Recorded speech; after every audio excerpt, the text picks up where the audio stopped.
Okay, and if you want to email us, it's a bit weird, isn't it, Mike? If you want to email us at the Spurs Show at playbackmedia.co.uk, you've actually got an email. Yeah, I've got some emails here.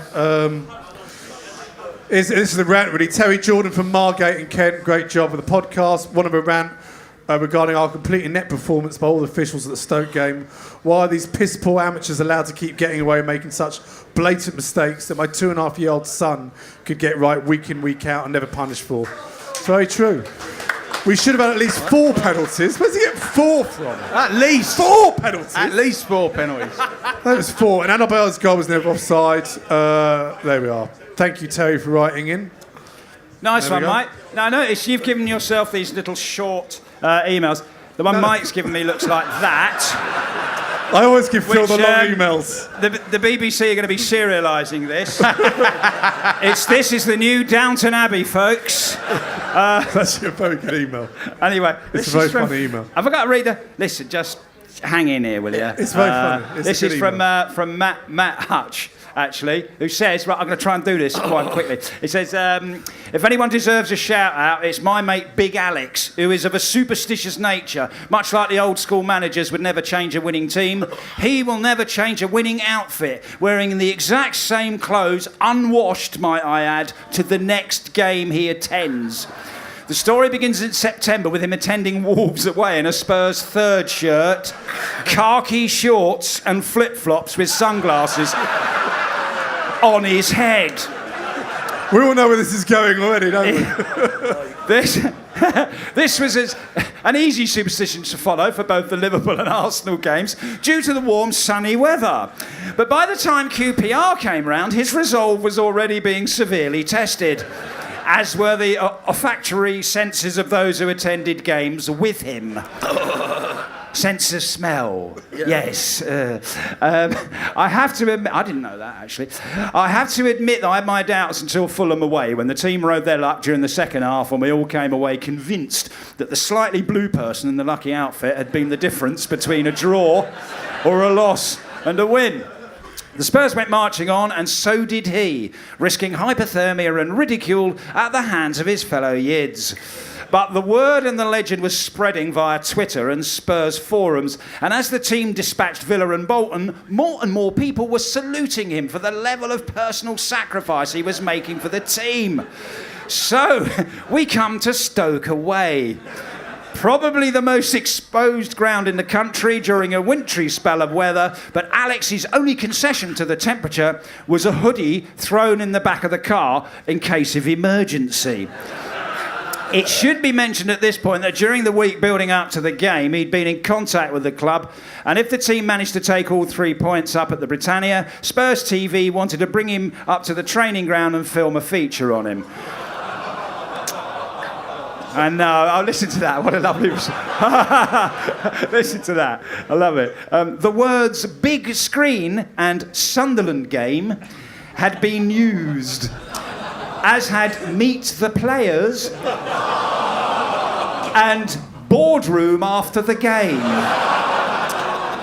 Getting a mention on this Football Ramble podcast further increased his fame, and in his own eyes at least, Alex was a Spurs celebrity. I'm nearly there. I'm nearly there.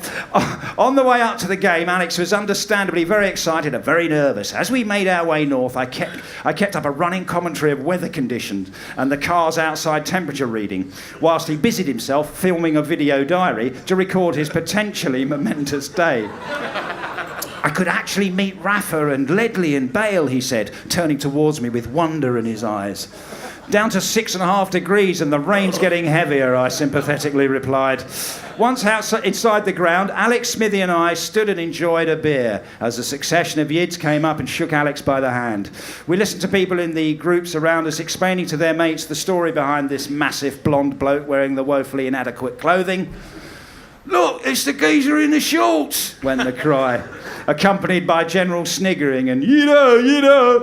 But alas, as we all know, football is a way of punishing those who dare to look further than the next game. And as we made our dejected way back down the M6 complaining about referees, linesmen and anti-football teams with the heater on full, I noticed it had been a while since the last entry in the video diary. I tried to cheer Alex up.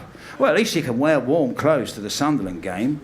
And not go to the training ground and not be on Spurs TV and not meet the players, he replied, his voice overflowing with disappointment. Where's the other bit, mate? That's it. That's it. You want more? There's another bit. I mean, great email. That's a great email. Matt, fantastic, really nicely composed as well. You got some big woof here. The people appreciated that. Matt Hutch, thank you. That's a good idea. Write in your sorts. Anyone out there, weird superstitions to go to games to keep wins running. Write in with those. Yes. Last week we had Russell Taylor from the Alex cartoons on the show. This was the best amount of replies we've ever got to a competition. We've had about 300 replies to this. It was anagrams. What a brainy lot! What a brainy lot Spurs fans are. He asked these anagrams of what players. The first one was R. Calm Kid.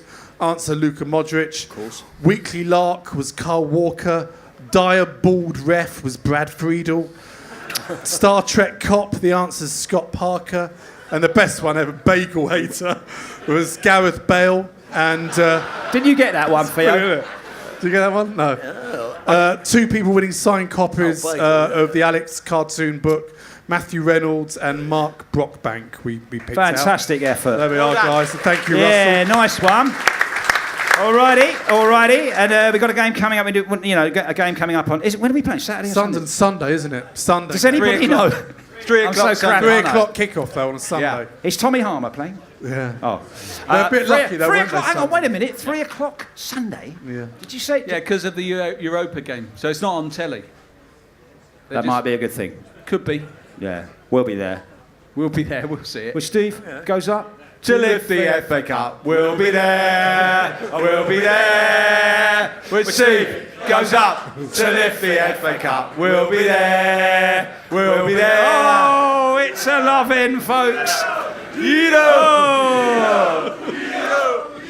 Gascoigne, is he going to have a crack? He is, you know. Oh, I say. And David Seaman will be very disappointed about that. That was the third goal, I know, but I'm joining the commentaries together in a clever bit of editing. You see what I did there? Okay. Uses him by not using him. What? Be suspended. Kabul be out, won't he? So we just got Gallus to fit Gallus at the Gallus and Basson. Oh, Basson. Basson, you'll be all right. We want Ledley back. You'll be all right. We want Ledley back. Ledley back with that, surely. Yeah, Ledley might be back. Yeah. I hope so. That's our catchphrase. Ledley might be back. And he might. You never know. You never see can what tell. happens when Ledley's not playing? You see what happens. Yes, exactly. Exactly. Yes.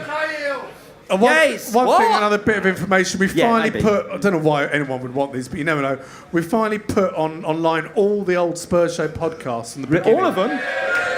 Everyone a winner. 2007 onwards, and you can Bloody buy hell. them per season. So that's like 38 shows a season for £8 a season. Of course, so you I've get heard of that, Mike. 30, 40 That's shows. a and us bargain, lot that is. Moaning on. Think how many laughs you'll have. Yeah, 4. That's a lot of laughs. For how many quid? Yes. 8. £8, yeah. That's not bad. So That ain't bad. Is there anybody here who heard the first show? Yeah, Really? come on. Yeah, you would say that. Oh, he did. I Really? remember the first show. It was on the. How did we record it? It was like a water-driven. On a wax cassette cylinder. recorder. Yeah, I think it was. A Wasn't cassette it? recorder. Yes. Anyway, to reel. let's move on. It's all very There we seamless. go. Thank you very much indeed, ladies and gentlemen. That was the Spurs Show with me, Phil Cornwell, and Mike Leigh. Thank you very much. And I'd like to thank Theo Delaney and Andy Linden. Hey. Well, thank you, Philip. It was a fucking pleasure being on the show. And I hope Andy doesn't mind that. It's quite accurate, isn't it? I can't do Theo. Anyway, thanks. Love you.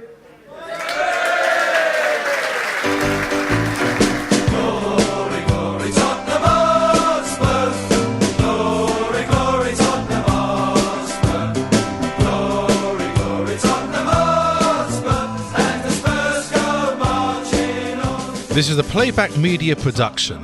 Get all the associated links for this podcast at spursshow.net.